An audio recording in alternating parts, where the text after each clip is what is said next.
forced upon us like quickly. Obviously, the last game of the Premier League, and then straight into this. But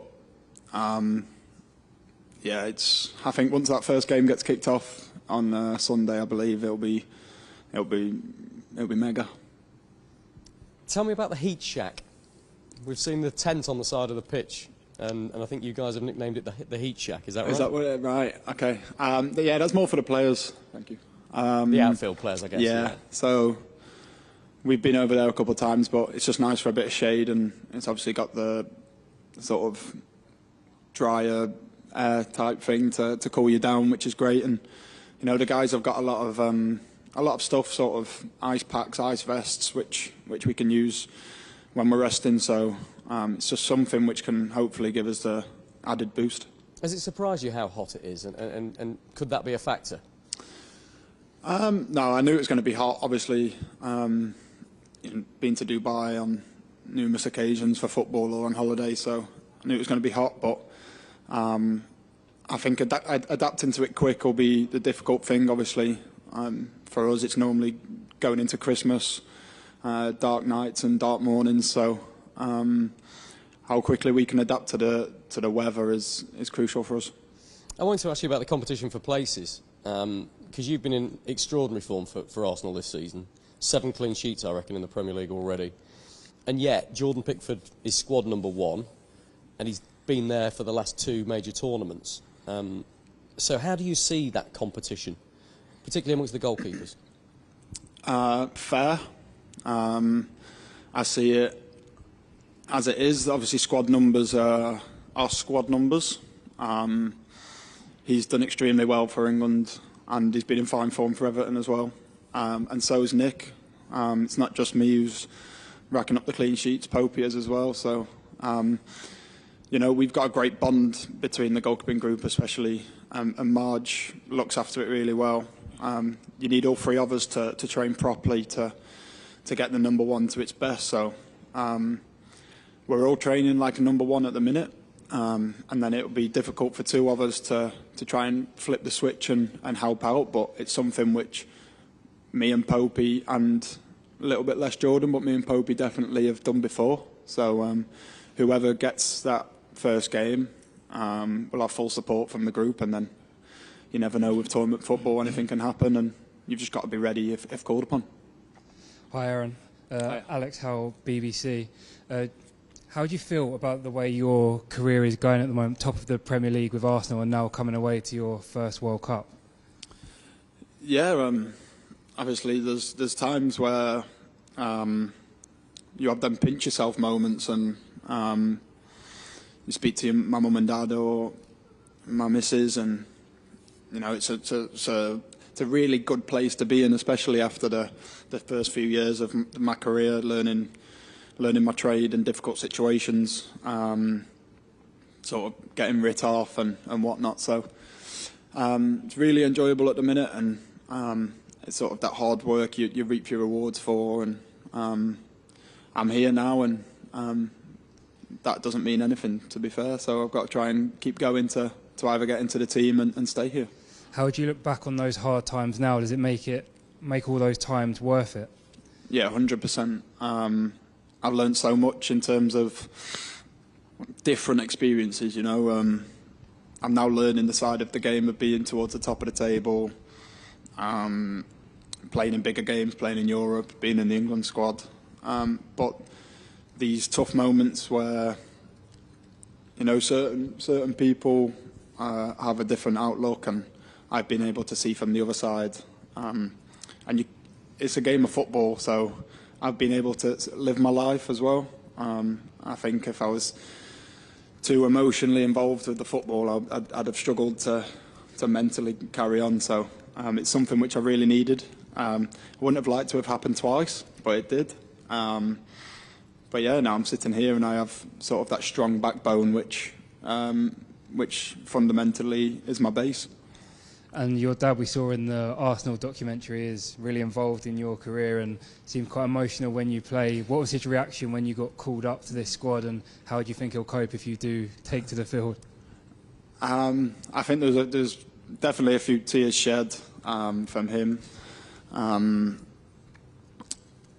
think if I actually make it on the pitch, I think he might not return home. I think he might have a heart attack. But, you know, it's special for my family and especially for my mum and dad who have drove up and down the country, flied all around the world. So yeah, he'll be back. He won't have any nails left. Let's put it that way. Hi, Aaron. Jack Pitbrook from The Athletic. There's always a lot of speculation at the start of every World Cup about the ball. Have you guys been training with the World Cup ball, and how has it felt to you? Yeah, it's probably one of the better Adidas balls which I have played with. I've never felt another World Cup ball, so I can't go off that. But I've played with Adidas balls before and the European Championship balls and stuff. So it seems fine to me. It seems like it's got better for goalkeepers as well as keeping it for the strikers. So yeah, hopefully there'll be lots of saves, but also lots of goals as well. Have Marge or Gareth or anyone said anything to you about issues that have happened with previous balls like the Jabulani in 2010? No. That's obviously in the past, and everything changes now. So we trained with it a couple camps ago, so we got used to it then. And then, obviously, being with Arsenal, being Adidas, we've had time to test it as well for FIFA. So I've had quite a lot of exposure to the football. Hi, Aaron. Mark from PA Media. In terms of how you're playing with Arsenal at the moment, you're playing out from the back, and Mikel's put a lot of faith in you and the players. Does that work when you come away with England and Gareth is asking something similar? Does that make that transition from club to international football a bit easier for a goalkeeper? Yeah, it definitely helps. It won't be the same style, but it's still the principle is the same. You still play in the same way. It was definitely a lot more difficult when I was younger, playing for when I coming through the academy at Sheffield United in League One, playing longer, and then coming to the youth ages at England, and you have to play out. That's a lot more difficult. But what's great now is all three goalkeepers are playing, and the other two might not play to the extent which Arsenal do, but they're all asked to play out. So when we come here, it is easier to transition and work our way into the training week. I think it's fair to say 18 months ago when you went to the Euros, you maybe just squeaked into that squad. You'd just been relegated from the Premier League. Now, do you feel like a bona fide member of the squad? And is your mindset different now you come here as a member of a team that's 5 points clear at the top of the table? Yeah, I think so. I think I was, first of all, very fortunate to be in the Euros team anyway through an injury to Dean, which was unfortunate for him, but allowed me to go and experience it. And yeah, at that point, I just not felt like a spare part, but I was there to enable the team to carry on training with a full squad. And now you come here now and you're in the same sort of conversation of playing or not playing, and you definitely feel like, as you said, I cemented myself into the squad at this moment in time, and obviously that can get taken away as quickly as I got it, but at this World Cup I do feel like a strong member of the squad. Hi Aaron, James Ollie from ESPN. I just want to ask you about Bukayo Saka. After what he went through following the Euro final, you've obviously seen it for club and country, how he's processed that. Could you just talk a bit about how he's handled it from your perspective? Trying to find the right words. Impeccably, probably. The kid's a lovely boy. He has time for everyone. Works super hard throughout every week. Very rarely misses a training session, and he used all that motivation of criticism, but also more so the love which everyone gave him an extra boost. And don't forget, he had sort of the pressure of the whole football club on him last year. Sort of him and Emile Smith-Rowe were our two sort of main guys, and he's dealt with that. He's dealt with everything else, and he's thriving now, and I can't wait to see him take this stage and thrive over here. I mean, Mikel talked a lot about how you, the players, sort of supported him through that. What sort of role did you play in that? More through the criticism side. It was probably the first time he received it. Obviously, as we touched on, I got relegated, and signing for Arsenal was a difficult period.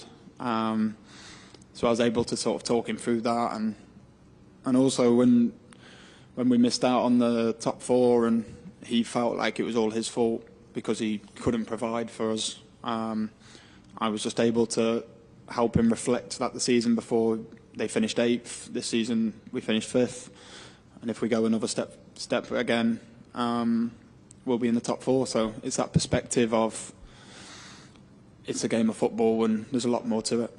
It's obviously an awful thing for him to go through, but do you feel he's a stronger character sort of for it? Yeah, absolutely. There's no doubt about that. Off the pitch and on it, he's more a complete person. And just on a completely different topic, we're asking a few goalkeepers about how they got into it, you know, growing up. Did you always want to be a goalkeeper, or did it choose you, or did you choose it?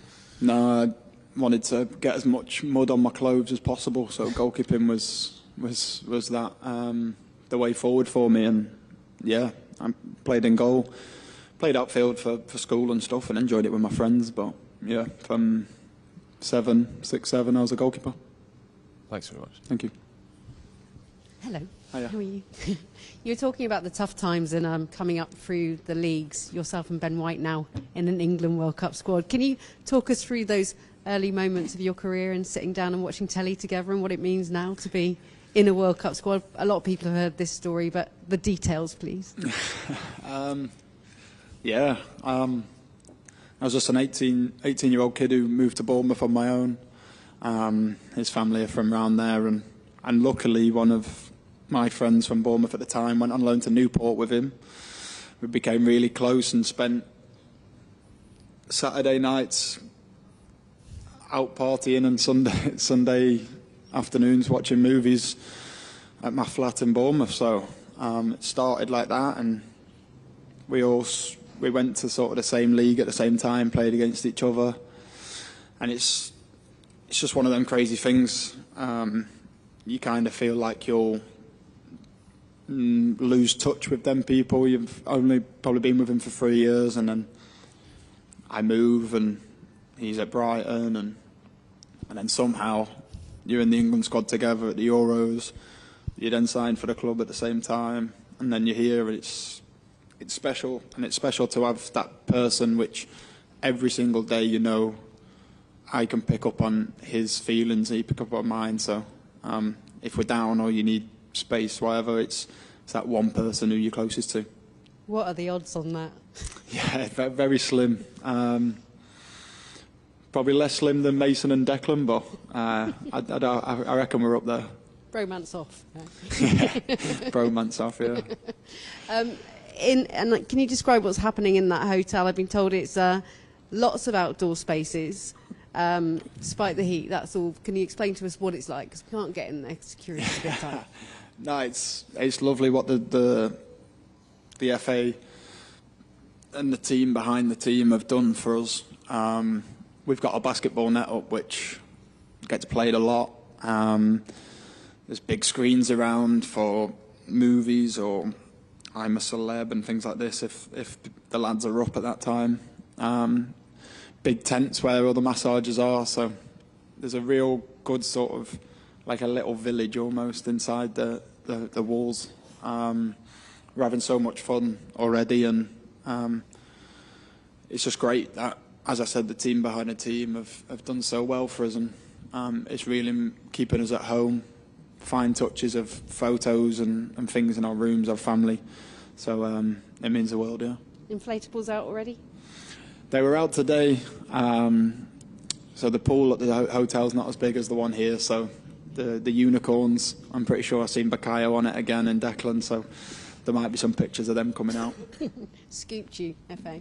And I want to talk about a bit of football. Who do you think's the toughest player you've ever faced? Oh.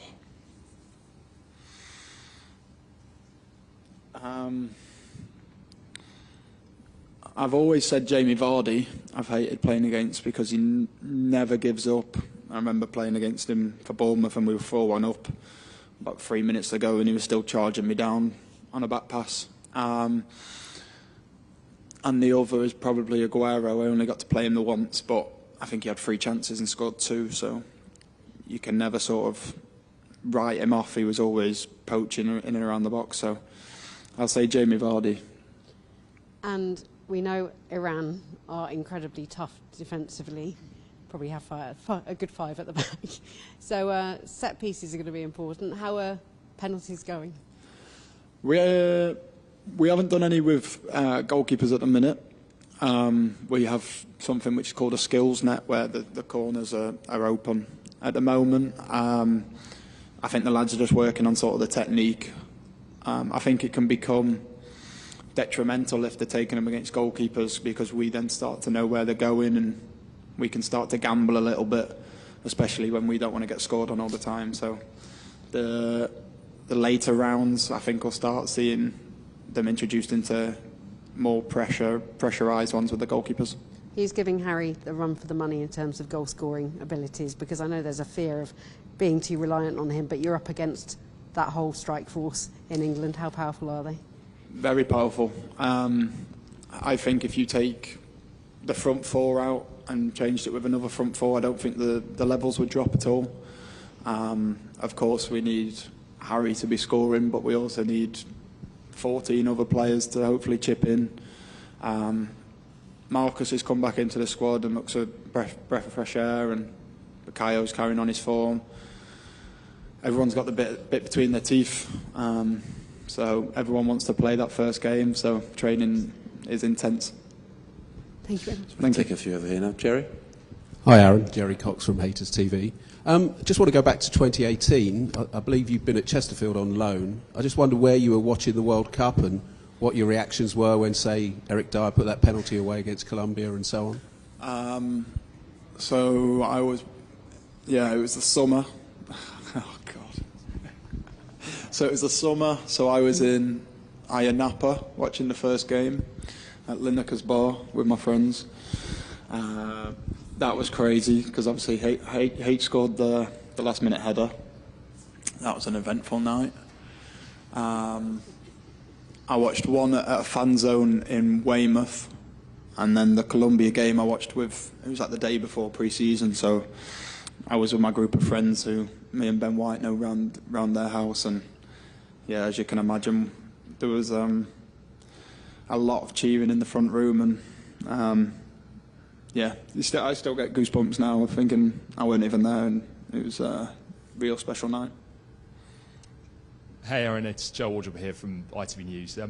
I appreciate you and the rest of the squad were unlikely to enjoy a Budweiser at any of the stadiums, but is this a bit of a shame for the travelling fans, or is there more to football than beer? I think the fans will find some way of having a beer. I don't think you need to do it so much at the game. Hopefully, with them not being able to drink, we can perform on the pitch to give them that sort of excitement and buzz. But we also have to respect the rules and continue to work. So we'll put pressure on ourselves to entertain from the football pitch. I'm Pierre from newspaper L'Equipe. I got the feeling that since 6 months ago, England was one of the very favourites of the World Cup. No, it's not that clear because of the result of the League Nations. So I was wondering in which extent the recent result of England has affected the confidence of the squad. No confidence has been affected. If anything, it's given us more motivation.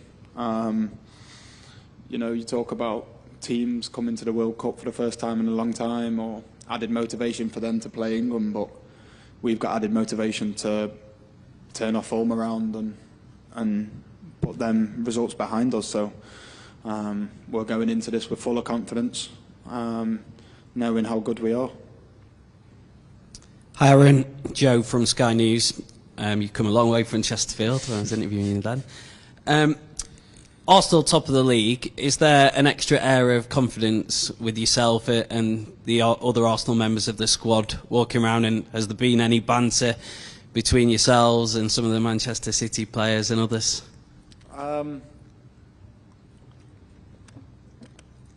It's obviously a lovely position that we sit in, and I think our confidence is just high because of obviously what's happened so far and where we are right now. The banter has mostly come from Connor, Cody, and Trent. They keep walking around pretending I've said 5 points clear every day, just trying to wind me up. But it is healthy at the minute, but no one's really thinking too much about it. Obviously, we're all training really hard, and I think the Premier League side of it's been put on the back burner, as you can imagine. But you know, the conversations about Premier League have died off, which I didn't think would happen as soon. But that's obviously good for the group that we're focusing on a run so quickly. Thanks, guys. Okay, we'll end the live section there and we'll move on to a short section embargoed until 10:30 p.m. UK time this evening. John, you got the mic. Hello.